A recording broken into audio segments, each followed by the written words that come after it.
عبد الرحمن ها قدامي هذا وفي عنا هذا سيدا قدامي تولد كل شيء جمعة برير ركبة وضيال وكمدي هاي هذا وبري محمد جدنا ودون سالم قولي إلى الجوجة وضلا مكا قدامي تولد كل شيء وحي سهل إذا runtii ma garanaysaa bareere iyo isu socodkooda ceelquud runtii waa dhul buura kharash badan baa ku baxaya 40 kilomitir waxaan sidii karaa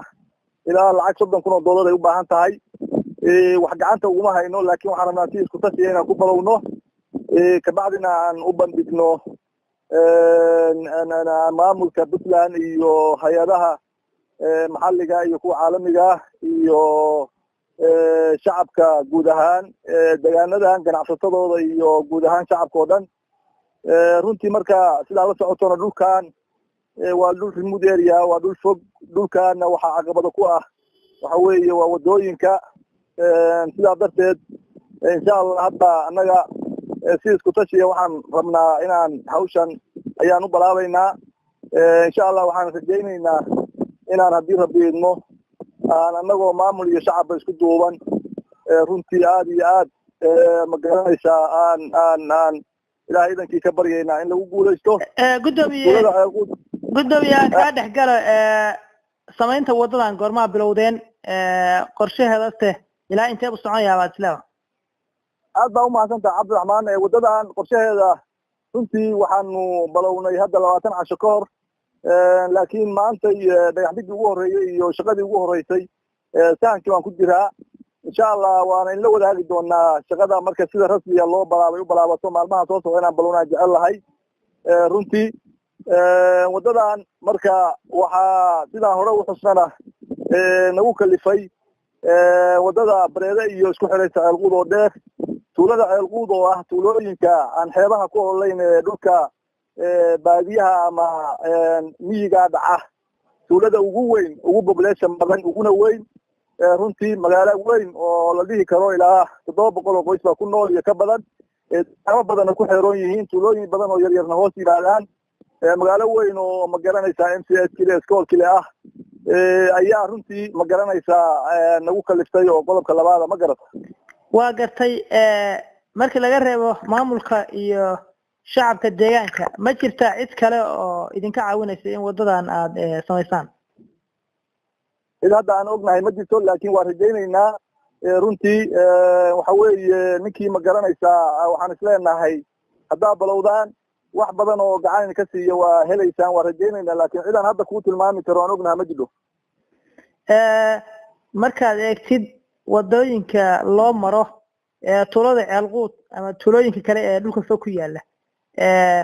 dib intee leeg bay ku qabaan dadku ama dadka shacabka marka ay u kala safrayaan runtii cabdiraxmaan adeertaa la socoto dhulkan baa wadooyinka waxaa lagu qabaa dhib aad u fara badan hadda maalmihii ugu dambeeyey labadii maalin ugu dambeeyay nala joogay tiim ka socda shirkadda Samtel kuwaas oo gobolka markii ugu horeeyay soo gaaray meesha la yiraahdo baargaalna hadda ka furay ma garanaysaa shaqadii ay ka bilaabatay oo qadkii ka furay haddana maanta ku sugan caasimada gobolka Caluula qoladaas daraad waxaan ku kulannay tuulo la yiraahdo Buuraha Mur oo adiga 18 kilomitir ceelquud u jirta dhinaca qorax ka soo bax ama bariga ka xigta waxay ii sheegeen tiimka nin hawlsaliya hogaaminaya wuxuu yiri dhulkan intaan maraynay waxaan dhihi karaa Puntland labaariyan soo galay dhul Puntland ama gobolada kale 8 gobol oo kale to marka la joogo ama laga hadlayo ka baaxad weyn runtiina buuro ku gadaamay yihiin ayaan soo galay marka caqabado badan ayay ku qabaan hadda maalinta jimcada ahayd waxaan soo dhagax dhigay wado isku xiraysa meesha la yiraahdo Gurcal oo aad muhiim u ah deegaanadan iyo Barxa oo qayb balaaban tahay qaybta kalena fayska la dhamaystiro waxaa jirta wada iyadana ka balaaban Hursale iyo Muudiye isku xiraysa oo iyaduna muhiim aad ugu ah wada kale oo dhinaca Barxa ka baxaysa ceelquud isku xiraysa Barxa iyo Bilcil ayaa jirta wadadan hadda aan joogno ceelquud iyo Bareere isku xiraysa wadooyinkaas oo dhan waa caqabado deegaanada ku hareeraysan oo u baahan haddii la dhamaystiro aan dhihi karo isu socodka iyo ma garanaysaa ganacsiga iyo isdhexgalka aad iyo aad ayay muhiim ugu tahay waa gartay gudoomiye marka laga soo tago wadooyinka la dhisaysaan bal xaaladda kale ee gobolka iga war cabdiraxmaan aad baa umahadsan tahay gobolkan gardafu waa gobolka ugu shisheeya ee dhinaca bari gobolada puntland waana gobolkii ugu dambeeyey gobolada puntland ee magacaabidda oo xilligii madaxweynihii saddexaad ee madaxweynaha hadda xilka haya saddex ku ahaa ee doctor cabdiraxmaan maxamed faroole ayaa magacaabay weliba waktiyadii ugu dambeeyey xilligiisa runtii waxaan dhihi karaa gobolku runtii caqabado badan ayaa ku hareeraysan oo tii hadda aan ka hadlaynay oo wadooyinka ay ka mid tahay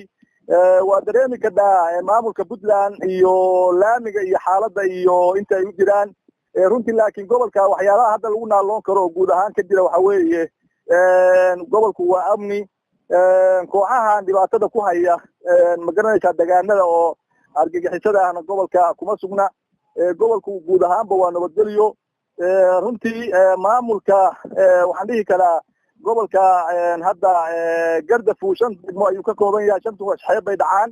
degmada murcayo kaliya ayaan dhismin oo aan nasiib u yeelan xilligii dawladdii doctor cabdiweli maxamed cali gaas uu hogaaminayay inay dhisanto iyadana waxaan rajaynaynaa dawladdan saciid cabdullaahi dani uu hogaaminayo inay dhisanto degmooyinka kale way dhisan yihiin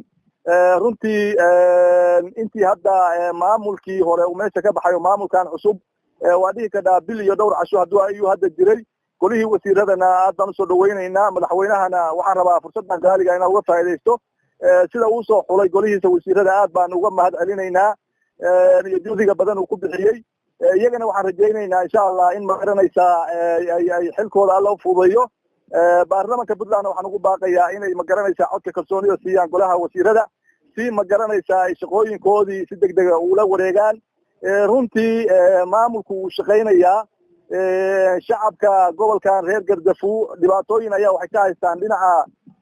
shaqada oo waxay ku tiirsanaayeen laba dhinaca badda oo kalluumaysigo sidaa la socotaan oo mara badan aan ku celcelinay dawladda yeman ku tiirsanaayo yemanna haddii ay burburtay kalluunkii suuqiisii ayaa magaranaysaa meesha ka baxay suuq kale malo loo iibgeeyo dhinaca xabkaha ay ku tiirsanaayeen oo geedka xidiga la yidhaahdo uu ugu wen yahay iyadana waxaa jirta suuqa ugu weyn wuxuu ahaa khaliidka khilaafkii soo kala dhex galay dawladaha khaliidka ama jilgilka siyaasadeed ee ka jira ayaa wuxuu sababay in suuqii uu yaraado oo waxaa la dhihi karaa runtii magaranaysaa xabkuhu hadda suuq fiican ma laha ama 2 sano lasoo dhaafay caqabada saddexaad waxa weeye abaaraha ku habsaday Soomaaliya guud ahaan ayaa gaar ahaan gobolkan aad iyo aad si gaar ah ugu habsaday abaartaasi waxay sababtay dhirtii xabkaha laga guran jiray inay meesha ka baxaan abaartaasna ilaahay baan naga saari karo ilaahay baan ka baryaynaa inuu naga saaro gobolka guud ahaan adeer hadda waxay iga weydiisay xaaladihiisu caynkaa weye